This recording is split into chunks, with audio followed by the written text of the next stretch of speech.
ಈಚೆಗೆ ಬೆಳಗಾವಿ ನಗರದ ಕೇಂದ್ರ ಬಸ್ ನಿಲ್ದಾಣದಲ್ಲಿ ಬಸ್ ಕಿಟಕಿಯ ಸಲುವಾಗಿ ವಿದ್ಯಾರ್ಥಿಗಳ ನಡುವೆ ಗಲಾಟೆ ನಡೆದು ಚಾಕು ಇರಿತವಾದ ಹಿನ್ನೆಲೆಯಲ್ಲಿ ಪೊಲೀಸರು ಅಲರ್ಟ್ ಆಗಿದ್ದು ಹಿರೇಬಾಗೇವಾಡಿಯ ಪೊಲೀಸರು ಶಾಲಾ ಕಾಲೇಜ್ ವಿದ್ಯಾರ್ಥಿಗಳ ಬ್ಯಾಗ್ ತಪಾಸಣೆ ನಡೆಸಿದ್ರು. ನಗರ ಪೊಲೀಸ್ ಆಯುಕ್ತ ಭೂಷಣ್ ಬೋರಸೆ ಚುಚ್ಚು ನಿಗ್ರಹ ಘಟಕ ಸ್ಥಾಪಿಸಿ ವಿದ್ಯಾರ್ಥಿಗಳಿಗೆ ಬ್ಯಾಗ್ನಲ್ಲಿ ಯಾವುದೇ ಮಾರಕಾಸ್ತ್ರ ವಸ್ತುಗಳನ್ನು ಇಟ್ಟುಕೊಂಡು ಬರುವಂತಿಲ್ಲ ಎಂದು ಎಚ್ಚರಿಕೆ ನೀಡಿದ್ದಾರೆ.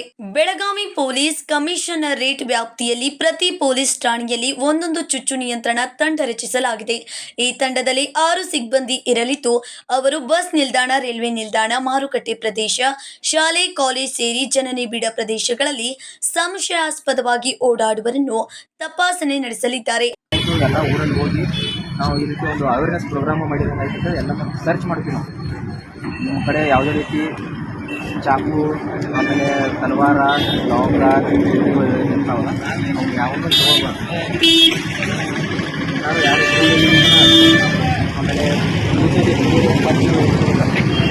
ನೋಡಿರ್ತೀರಿ, ಇಮಿಡಿಯೇಟಾಗಿ ಪೊಲೀಸ್ ಸ್ಟೇಷನ್ ಮಾಹಿತಿ ಕೊಡ್ಬೋದು.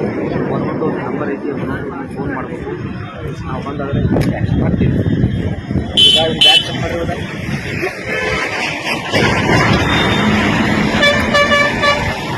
ಸಪೋಸ್ ಏನಾದರೂ ಉಳಿದಂಥ ಐಟಮ್ಗಳು ಚಾಕು ಸಿಕ್ಕು ಅಂತ ಆರ್ಮ್ಸ್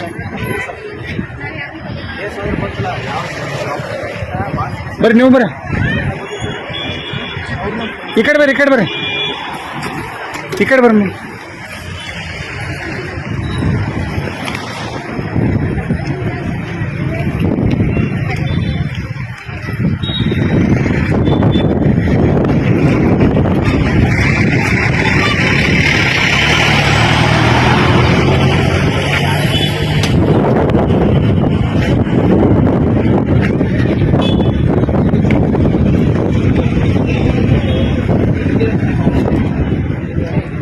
ವಾಹನಗಳನ್ನು ಪರೀಕ್ಷಿಸಲಿದ್ದಾರೆ. ಚಾಕು, ಲಾಂಗ್ ಮಚ್ಚು ಸೇರಿದಂತೆ ಮಾರಕಾಸ್ತ್ರಗಳನ್ನು ಇಟ್ಟುಕೊಂಡು ಓಡಾಡಿದ್ರೆ ಅಂತವರ ಮೇಲೆ ರೌಡಿ ಶೀಟರ್ ತೆರೆಯಲಾಗುವುದು ಎಂದು ಖಡಕ್ ಎಚ್ಚರಿಕೆ ನೀಡಿದ್ದಾರೆ.